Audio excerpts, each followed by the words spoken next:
अस्सलाम वालेकुम जी।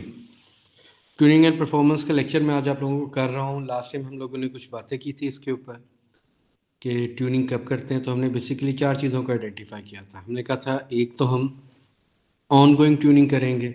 On going tuning का पर्पज़ ये होगा कि हम एक सर्टेन टाइम इंटरवल के बाद वो करते रहेंगे ताकि हमारी करंट परफॉर्मेंस जो है वो डिक्रीज़ ना हो। दूसरा हम लोगों ने कहा था कि हम कोई स्पेसिफिक ऑब्जेक्टिव अचीव करना चाहते हैं कि हमारी अगर करंट रिस्पॉन्स टाइम 1 सेकंड का है तो हम इसको आधा सेकंड करना चाह रहे हैं, तो हम इसके लिए क्या करेंगे, ट्यूनिंग परफॉर्म कर लेंगे। तो ये टारगेट ओरिएंटेड ट्यूनिंग हमारे पास होगी। तीसरी हमारे पास क्या थी कि नीड बेस आ गई। हमारी डेटाबेस ने काम ही करना ठीक नहीं छोड़ दी है, अब उसका रिस्पॉन्स टाइम बहुत स्लो हो गया, तो हम क्या करेंगे, ट्यूनिंग परफॉर्म करेंगे। तो 3 कौन सी होगी, पहली जो ऑनगोइंग ट्यूनिंग होगी, दूसरी जो हमारे पास क्या होगी किसी टारगेट को अचीव करने के लिए, तीसरी हमारे पास कौन सी आएगी जिसको हम क्या कह रहे हैं कि ऑन रिक्वायरमेंट है, कि हमारी डेटाबेस ठीक नहीं चल रही है, अब हमने उसे बेहतर तरीके पे चलाना है तो हमें क्या करना है, नीड बेस्ड ट्यूनिंग परफॉर्म कर लेंगे। इसके अलावा हम लोगों ने चौथी बात ये की थी कि समटाइम्स आपके पास पैसे ही नहीं होते। आपके पास जब पैसे और रिसोर्सेज आ जाते हैं तो उस टाइम आप ट्यूनिंग परफॉर्म करवा लेते हैं, और क्योंकि वो रूटीन में ट्यूनिंग या ऑनगोइंग ट्यूनिंग नहीं हो रही होती तो आपको उसकी ज़रूरत होती ही है। तो जब पैसे आते हैं, रिसोर्सेज आते हैं, तो उस टाइम भी हम क्या करवा लेते हैं, ट्यूनिंग करवा लेते हैं। ये 4 हमारे पास मेजर चीज़ें हैं जिनके अगेंस्ट हम क्या करते हैं, ट्यूनिंग परफॉर्म करते हैं। इसमें पूरी बुक में से बहुत सारा काम है, हम मैं नहीं करवा सकता, मैं 2-3 टॉपिक्स जो मेनली इंपॉर्टेंट है वो करवाता हूँ। डेटाबेस सर्वर को जब ट्यून अप करने की बात करते हैं तो सर्वर में 2 ही तो चीज़ें हैं, कौन कौन सी जी, एक मेमोरी एरिया है उसका जिसको हम इंस्टेंस बोलते हैं, और दूसरा हार्ड डिस्क पे पड़ी हुई फाइल्स हैं जिसको हम डेटाबेस बोलते हैं। अगर मैं पहले डेटाबेस की बात कर लूँ तो वो ज़्यादा आसान होगा। डेटाबेस में सबसे इंपॉर्टेंट बात हमारे पास ये है कि हार्ड डिस्क हमारे पास जो है वो बेहतर लगी हुई हो। हमारे पास जितनी फास्ट हार्ड डिस्क लगी होंगी उतना बेहतर हम करेंगे। क्यों? क्योंकि हमारे पास 80% से ज़्यादा टाइम हार्ड डिस्क के ऊपर लग रहा होता है, ठीक है, लोकल एरिया नेटवर्क के अंदर। और जब नेटवर्क के ऊपर जाता है तो फिर नेटवर्क का मेजर पार्ट आ जाता है, हार्ड डिस्क का पार्ट कम हो जाता है डिले करने में। सो पहली बात, हार्ड डिस्क हमारे पास बेहतर लगी हुई होनी चाहिए। कंटेंशन नहीं होनी चाहिए हमारे पास कि सारा कुछ एक ही भी नहीं रखवा देना। फॉर एग्जांपल, सी के ऊपर ही ऑपरेटिंग सिस्टम पड़ा हुआ है, सी के ऊपर ही आपकी डेटाबेस इंस्टॉल है, सी के ऊपर ही आपने अपनी बाकी फाइल्स भी रख दी हैं, तो कंटेंशन हो जाएगी। एक ही डिस्क के ऊपर इतना कुछ नहीं लगाना, डिस्क रिसोर्सेज ऐड करेंगे। अगर आपके पास एक हार्ड डिस्क है तो उसके ऊपर लिमिटेड से हेडर्स होंगे जो मूव कर रहे होंगे, 2 होंगी तो वो डबल हो जाएंगे, 4 होंगी तो वो और ज़्यादा हेडर्स हो जाएंगी।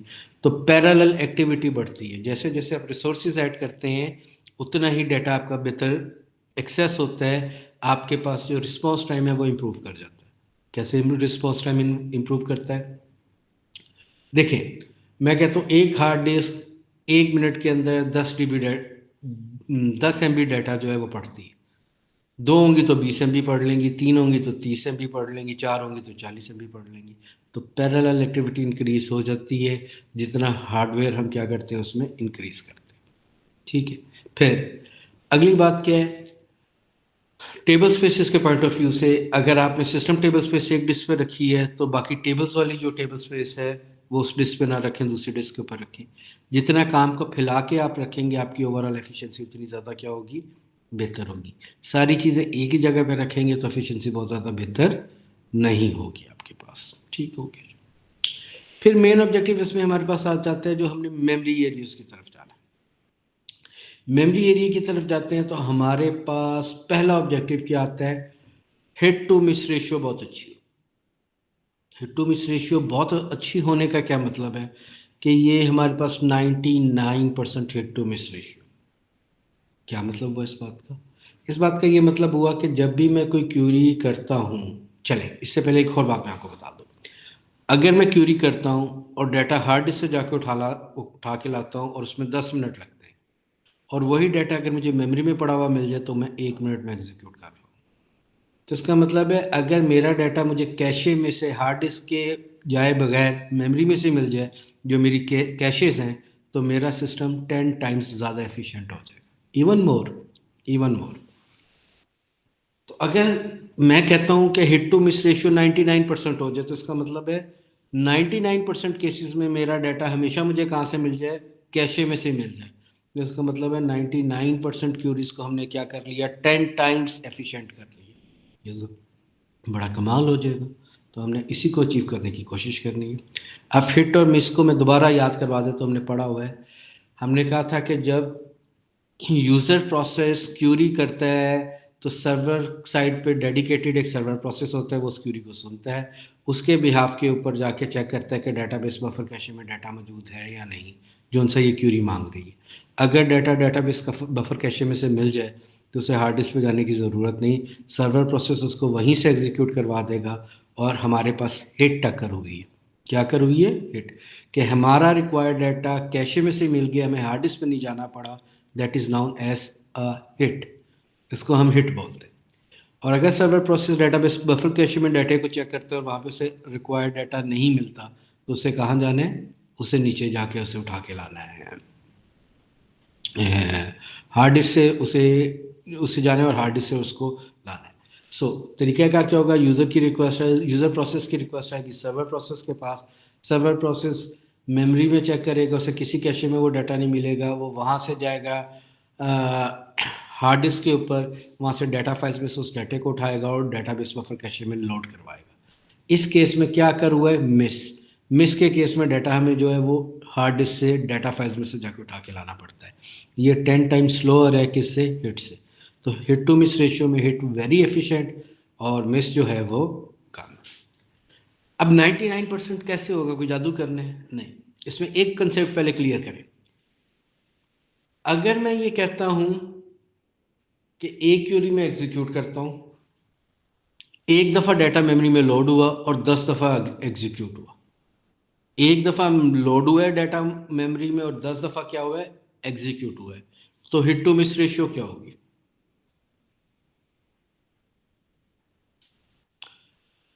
1/10।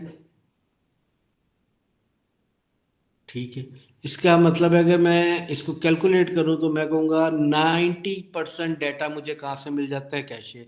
तो हिट टू मिस रेशियो क्या होगी? 9/10। हिट टू मिस रेशियो क्या होगी? 9/10, कि 10 में से 9 दफ़ा एग्जीक्यूट हुआ है। लेकिन प्रैक्टिकली ये हिट टू मिस रेशियो 9/10 नहीं बल्कि 10/10 है। मैं कहूँगा 100 टाइम है हिट टू मिस रेशियो। क्यों? पहली दफ़ा तो लोड हुआ था।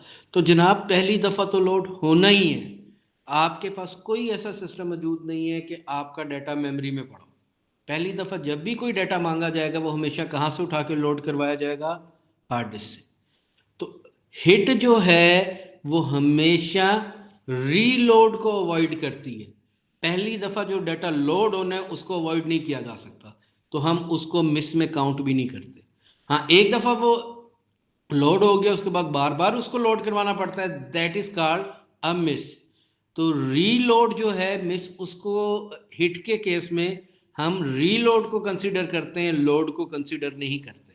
सो अगर डाटा एक दफ़ा मेमोरी में लोड करवाएं और 10 दफ़ा एग्जीक्यूट हो तो हिट टू मिस रेशियो 10/10 होगी, 9/10 नहीं होगी।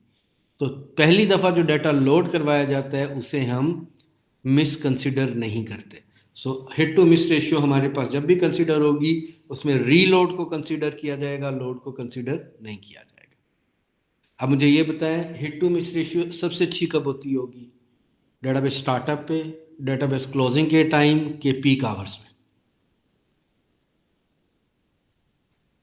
बिल्कुल ठीक है।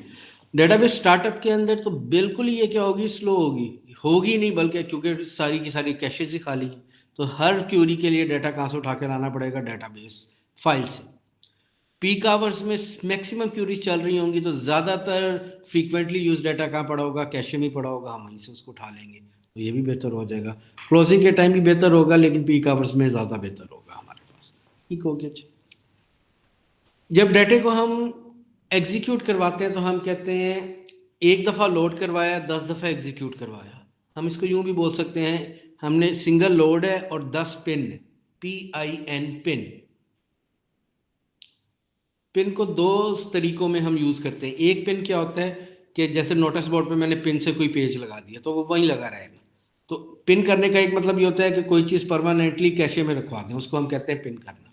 दूसरा एग्जीक्यूशन को भी पिन बोलते हैं। किसको भी पिन बोलते हैं? मैं कहता हूँ मेरी क्यूरी 10 टाइम पिन्स हुई है तो इसका मतलब है 10 टाइम्स एग्जीक्यूट हुई है। और दूसरा पिन का मतलब क्या है कि किसी डाटे को परमानेंटली कहाँ पे स्टोर करवा कर होल्ड करके रख लेना एग्जीक्यूशन में, कैशे में अपने, तो हम उसको क्या कहते हैं? पिन करके।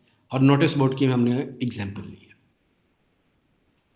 सो जब हमने ट्यूनिंग परफॉर्म करनी है कैशेस की तो हमारी कोशिश होनी है कि हमारी हिट टू मिस रेशियो क्या हो? 99%। ठीक हो गया जी। और इसमें हमने क्या है, हम लोड को कंसीडर नहीं करेंगे, रीलोड को कंसीडर करेंगे। दूसरा, हिट टू मिस रेशियो आपकी मजीद बेहतर होती है अगर इनवैलिडेशंस को आप अवॉइड कर लें। इनवैलिडेशंस क्या होती हैं? मैं एम्प्लॉय के टेबल के ऊपर काम कर रहा था, मैंने उसमें नया एट्रीब्यूट ऐड कर दिया, एक नया कॉलम ऐड हुआ है, तो एम्प्लॉय को इस्तेमाल करने वाली जितनी भी क्यूरीज होंगी वो इनवैलिड मार्क हो जाएंगी क्योंकि उसके स्ट्रक्चर में चेंज आ गई है। इसलिए बड़ी बुरी अप्रोच होती है कि आपको टेबल्स का स्ट्रक्चर बाद में अपडेट करना पड़े। हमेशा स्ट्रक्चर फ्लेक्सिबल होना चाहिए कि कोई नई रिक्वायरमेंट भी आ जाए तो वो रो ऐड करने से पूरी हो जाए, नया कॉलम ऐड करने की ज़रूरत ना पड़े। अगर कोई स्ट्रक्चर अपडेट होगा तो स्ट्रक्चर को इस्तेमाल करने वाली जितनी भी क्यूरीज होंगी वो इनवैलिड हो जाएंगी। जब वो इनवैलिड हो जाएंगी तो उनका डाटा दोबारा से लोड करवाना पड़ेगा। तो इनवैलिडेशंस भी आपकी हिट टू मिस रेशियो को ख़राब करता है। आपने इनवैलिडेशंस को भी अवॉइड करना है। यहाँ तक बात समझ आती है हमें कुछ? ठीक हो गया। अब ओरेकल 8 तक हमारे पास सिचुएशन ये थी कि हमारे पास डेटाबेस, ब्लॉक डेटाबेस का एक ही होता था, 2 4 8 16 या 32 जितने भी किलोबाइट्स काम कर रहे, तो ठीक चलता था हमारे पास। 9 में आके ओरेकल 9 और उससे ऑनवर्ड क्या हुआ कि आपके पास मल्टीपल डेटाबेस ब्लॉक साइज हो सकते हैं। एक टेबल स्पेसिस 2 किलोबाइट की है, दूसरी 4 की, तीसरी 8 की, फिर 16 की और फिर 32 की। ये 5 साइजेस हैं। एक तो हो जाएगा डिफ़ॉल्ट ब्लॉक साइज जिसकी डेटाबेस बफर कैशे बन जाएगी और वो ब्लॉक साइज करेगा। अगर मैं नई टेबल स्पेस बनाता हूँ और वो टेबल स्पेस मेरे पास बनती है 2 4 8 और 16 की और 32 वाला डिफ़ॉल्ट है, तो मुझे 4 कैशेस भी बनवानी पड़ेंगी। मुझे कितनी कैशेस भी बनवानी पड़ेंगी? 4 कैशेस भी बनवानी पड़ेंगी। ये मैं आपको एक स्क्रीन दिखा रहा हूँ, इसको देखें।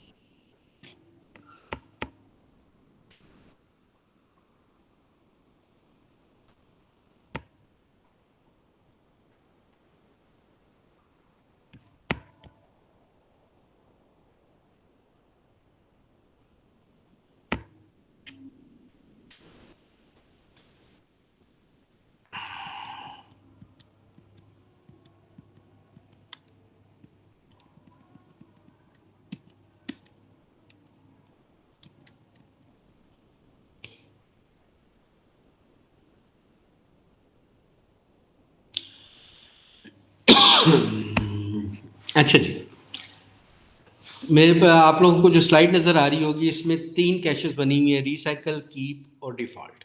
देखें, जब भी मेरी कैशेस में डाटा आता है तो उसमें 2 तरह की प्रॉब्लम्स होती हैं। पहली प्रॉब्लम हमारे पास क्या होती है कि मेरे पास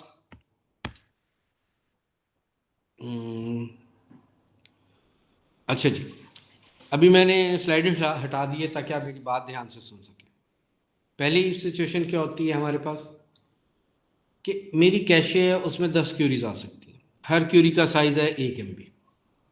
एक एक्सट्रीमली लार्ज क्यूरी आ जाती है जो है 8 MB की। अब ये एक क्यूरी लोड करवाने के लिए मुझे 8 क्यूरीज के एज आउट होने का, बाहर निकलने का वेट करना पड़ेगा।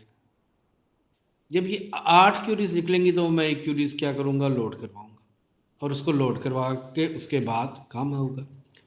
3:01 में ये क्यूरी लोड होती है जिसका 8 MB साइज है और 3:02 पे ये एज आउट हो जाती है। 3:05 पे दोबारा हमें इसकी ज़रूरत पड़ती है तो अब दोबारा हमें वेट करना पड़ता है 8 क्यूरीज के निकलने का। तो इसका मतलब है ये एक लार्ज क्यूरी है जिसको लोड करवाने के लिए तकरीबन सारी कैशे खाली करनी पड़ती है, फिर ये लोड होती है और ये बार बार करवानी पड़ रही है क्योंकि कुछ देर के बाद ये दोबारा इस्तेमाल हो जाती है। लेकिन LRU एल्गोरिदम के तहत इसे निकालना भी पड़ता है क्योंकि पीछे क्यूरीज का लोड आ जाता है। तो ये वाली ऐसी क्यूरीज जो हैं हमारी हिट टू मिस रेशियो को बहुत ख़राब करती हैं। फिर दूसरी हिट टू मिस रेशियो कौन ख़राब करती हैं? Ad hoc curies. एडहॉक होना क्या होता है?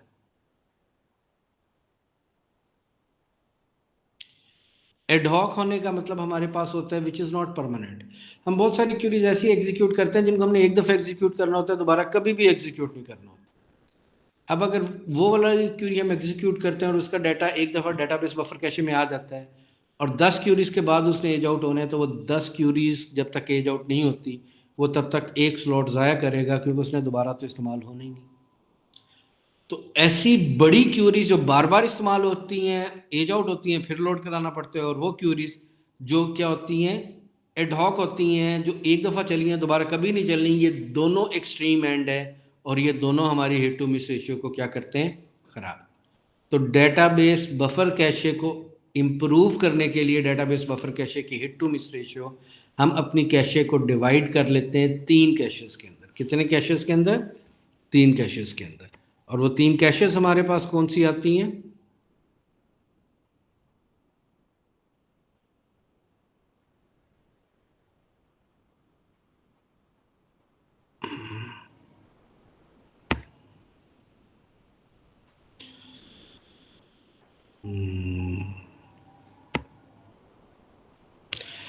ये 3 कैशेस हमारे पास आ गई, रिसाइकल कैशे, कीप पूल और डिफॉल्ट पूल।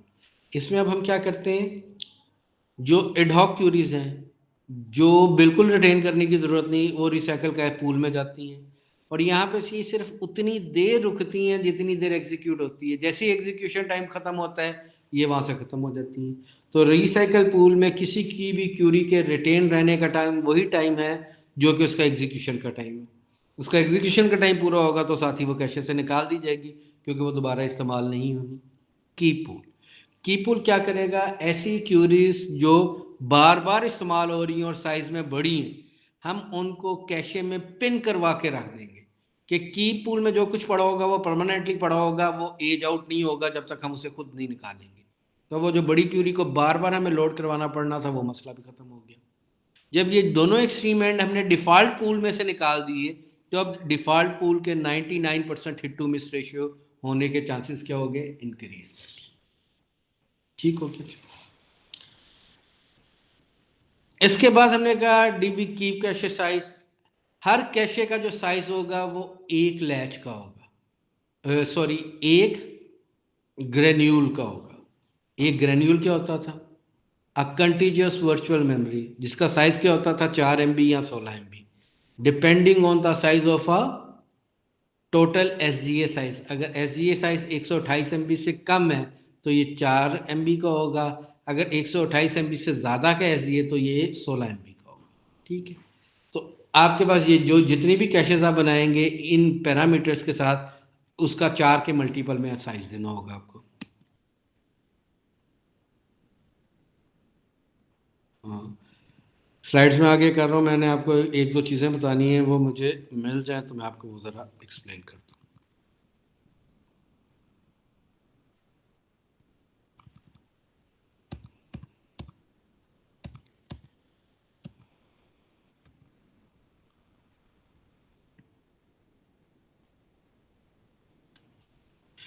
अच्छा जी, dynamic SGA feature in Oracle 9i. The dynamic SGA feature implements an infrastructure to allow server to change its SGA configuration without shutting down the instance. SGA max size आ गया, बढ़ा लेंगे। Granule, जिसको मैं बताना चाह रहा था, SGA components allocated and deallocated in units contiguous memory called granules. The size of granule depends on the estimated total SGA. 4 MB if the estimated SGA is less than or equal to 128 MB, otherwise 16 MB होगा अगर 128 से बड़ा होगा। जो भी आपने structure instance के अंदर बनाना है उसका मिनिमम साइज 1 ग्रेन्यूल होगा, इससे कम नहीं हो सकता। अच्छा जी, अब मैं वापस आ रहा हूं इसके ऊपर। अब एक और काम हमने किया, मैंने कहा कि हमारे पास मल्टीपल ब्लॉक साइजेस होंगे। जैसे ही मल्टीपल ब्लॉक साइजेस होंगे तो हमें मल्टीपल कैशेस भी बनानी पड़ेंगी अपने मेमोरी के अंदर। डेटाबेस बफर कैशे 2 KB की, डेटाबेस बफर कैशे 4 KB की, 16 की और 32 की। इन पांचों में से एक साइज तो डिफॉल्ट साइज होगा, उसको बनाने की जरूरत नहीं। नॉन डिफॉल्ट 4 और कैशेस हम बना सकते हैं, ये चौथे चैप्टर के अंदर इसको एक नजर आपने देख ली। ठीक हो गया। सो अभी तक हमने सर्वर को ट्यून अप करने के लिए जो बातें की हैं उनको पॉइंट वाइज देख लेते हैं। सबसे पहली बात हमने क्या की है, हमने क्या है, हार्ड डिस्क रिसोर्सेज ज़्यादा होने चाहिए और अच्छे होने चाहिए। हार्ड डिस्क रिसोर्सेज पे कंटेंशन नहीं होनी चाहिए कि बहुत ज़्यादा लोड एक ही के ऊपर है, उनको डिवाइड करके रख लें। जहाँ ऑपरेटिंग सिस्टम इंस्टॉल है वहाँ डेटाबेस इंस्टॉल ना हो, जहाँ डेटाबेस इंस्टॉल है वहाँ डेटाबेस की फाइल्स ना पड़ी हो, जहाँ डेटाबेस की फाइल्स पड़ी हैं वहाँ अलग टेबल्स और इंडेक्सेस को सेपरेट करके रखें ताकि ज़्यादा रिसोर्सेज आपके लिए काम कर रहे हैं। ठीक है।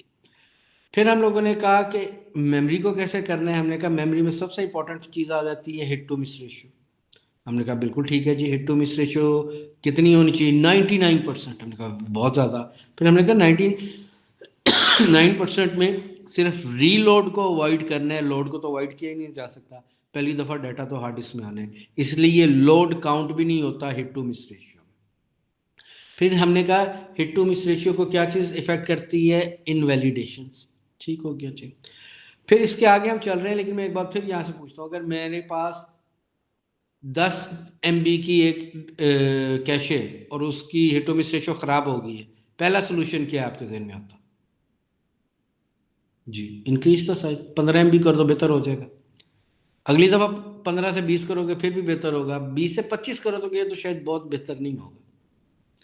इकोनॉमिक्स आप लोगों ने पढ़ी है, उसमें एक लॉ होता है, law of diminishing marginal utility, कि पहला ग्लास पिए तो वो बहुत ज़्यादा प्यास बुझाता है, दूसरा भी बहुत बुझाता है, तीसरे की कोई ख़ास प्यास नहीं बुझाता, चौथा शायद प्यास बुझाता ही नहीं, पांचवा तो नुकसान करेगा।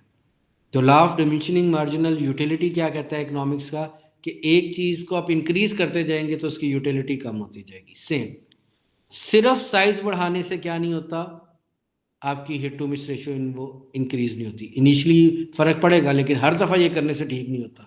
हमने कहा फिर इसमें क्या चीज़ है जो इससे बेहतर करती है, हमने कहा इनवैलिडेशंस को भी अवॉइड करना है। किसको भी अवॉइड करना है, इनवैलिडेशन। वो कब होंगी, अगर आपका स्ट्रक्चर अपडेट होगा तो उसके ऊपर बनने वाली सारी क्यूरीज क्या हो जाएंगी, इनवैलिडेट हो जाएंगी, उनके ऊपर बनने वाले प्लान दोबारा काम नहीं करेंगे। ये बात हमें समझ आती है, ठीक हो गया। सो ये वाली बात की। फिर हमने कहा डेटाबेस बफर कैशे सबसे ज़्यादा इस्तेमाल होनी है, क्यूरी तो वहीं से चेक होनी है। हमने कहा उसमें दो तरह की क्यूरीज उसको नुकसान पहुंचाती हैं, बड़ी क्यूरीज बार बार इस्तेमाल होने वाली, और वो क्यूरीज जो एक दफ़ा इस्तेमाल होती है दोबारा कभी नहीं होती। हमने कहा यार उनको मेन पूल में से निकाल दो। एक के लिए हमने पिन करके रखवाने के लिए पूल बनवा दिया जहाँ पे परमानेंट पड़ी रहेंगी, और दूसरे के लिए हमने रिसाइकल पूल बनवा दिया जो सिर्फ एग्जीक्यूशन के दौरान क्यूरी को रखेगा फिर निकाल देगा। अब जो मेन पूल है उसमें से ये दोनों एक्सट्रीम निकल के अब उसका 99% हिट टू मिस रेशियो होने के चांसेस बढ़ गए।